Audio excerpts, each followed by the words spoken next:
Bonjour vous! Aujourd'hui on va faire un mélange de peinture et d'argile pour customiser ce joli cadre. Ça fait un moment que j'ai comme idée de customiser un cadre ou un ancien tableau en peignant par-dessus tout en laissant apparaître ce qu'il était avant de croiser ma route. Petit à petit, j'ai même eu envie de sortir du cadre en ajoutant de la matière. Et c'est exactement tout ce qu'on va faire aujourd'hui. On peut commencer par peindre les fleurs jaunes. Pour cela, je prends du sable fin que je mélange à du jaune vif, du jaune pâle, du orange et du marron. Les couleurs vont me permettre de faire les nuances et le sable de créer du volume. Petit moment, le saviez-vous? La pâquerette n'est pas une fleur mais un amas de fleurs avec les fleurs femelles en périphérie qui sont blanches ou roses et les fleurs mâles au centre qui sont jaunes.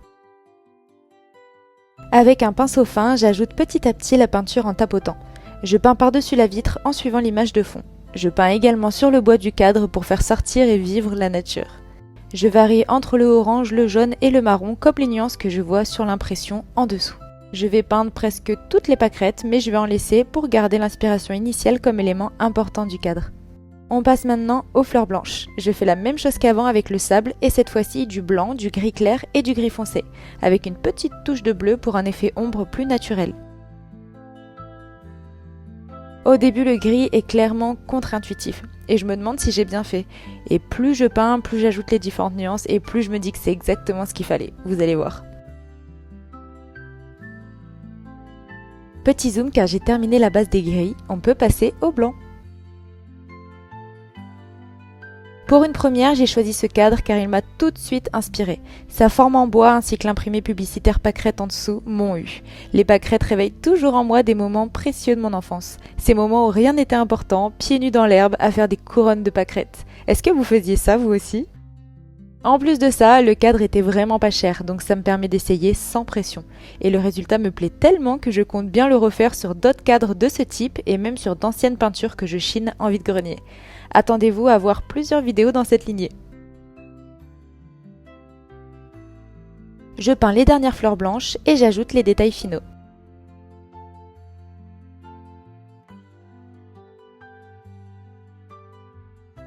Le sable donne un effet incroyable, j'adore.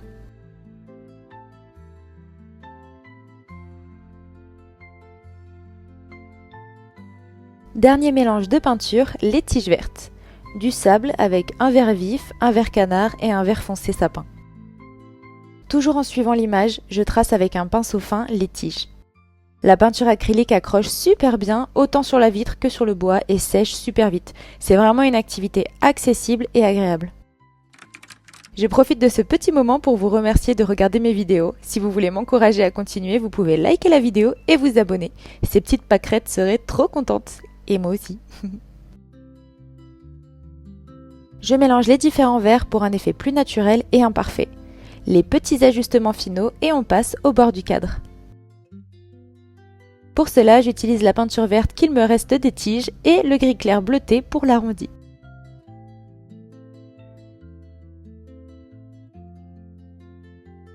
Avec un coton-tige humide, je frotte pour effacer les endroits où j'ai débordé avec la peinture. Et on laisse sécher. Et nous voilà avec un magnifique cadrage. Sous cette grosse tête est en train de naître une petite abeille. J'ajoute du noir pour les rayures et sinon j'utilise toutes les couleurs déjà présentes. Voilà le résultat final de la première étape, peinture.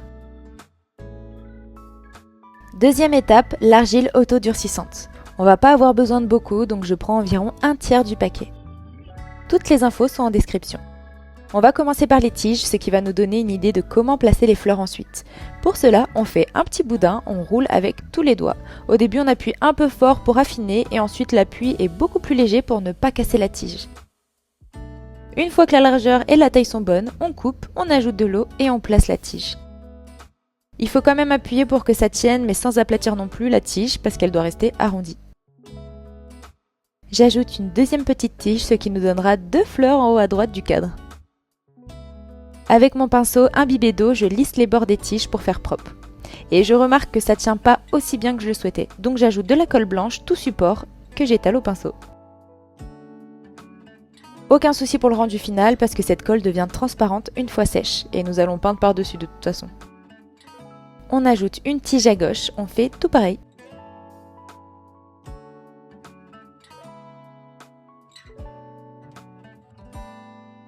Passons aux fleurs jeunes. Pour cela, tout simple, des boules d'argile roulées dans la paume de main, je les creuse de petits trous pour que ça adhère davantage, je mets de la colle et on les place.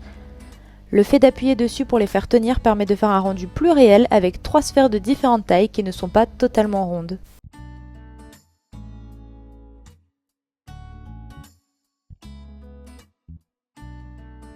Et maintenant les fleurs blanches. Je vais me servir de cure-dent pour les faire tenir. Je les enfonce d'abord dans la fleur blanche pour la fixer à la jaune. J'ajoute de l'eau pour l'adhérence et c'est parti.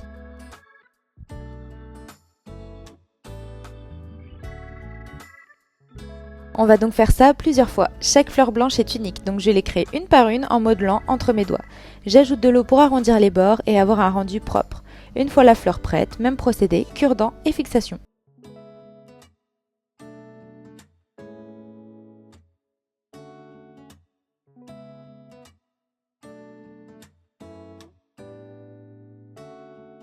Le fait d'appuyer laisse des petites marques que j'efface à l'aide d'un pinceau imbibé d'eau. Pour la forme des fleurs, je m'inspire directement de celles que j'ai peintes sur la vitre. Prendre des petits bouts d'argile dans la main et les aplatir au doigt, c'est une technique, mais étant donné que j'ai besoin d'en faire beaucoup, j'ai choisi de tracer avec un outil fin les fleurs directement dans une base plate d'argile et d'ensuite finir le modelage avec les doigts et c'est bien plus efficace.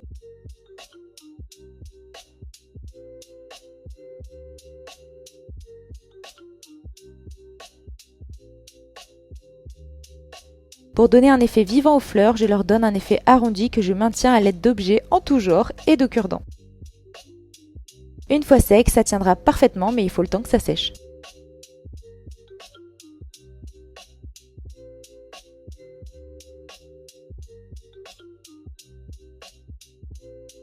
Au fur et à mesure, j'ajoute de la colle liquide pour relier les fleurs entre elles.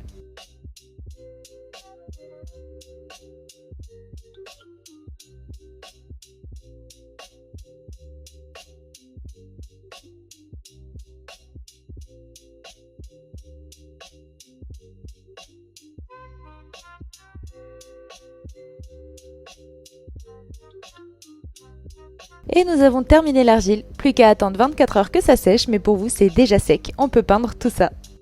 J'ai de nouveau fait les mélanges de peinture pour avoir les mêmes couleurs que celles utilisées précédemment. Par contre, je n'ajoute pas de sable pour cette partie, pas besoin de donner de la matière, il y en a déjà. Et la peinture acrylique colore super bien l'argile, pas de transparence ni de traces, c'est hyper agréable. On va quand même mettre 2 couches pour un joli rendu. Je vous laisse découvrir petit à petit ce cadre qui s'habille de poésie.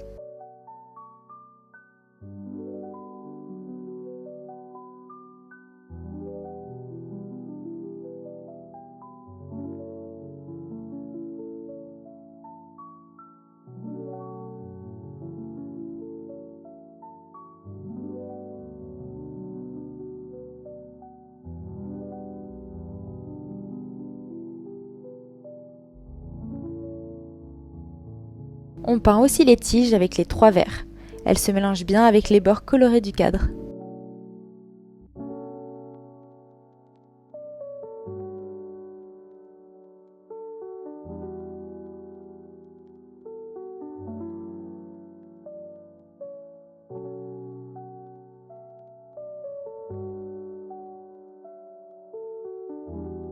Je fais attention à repeindre les endroits où j'ai dépassé.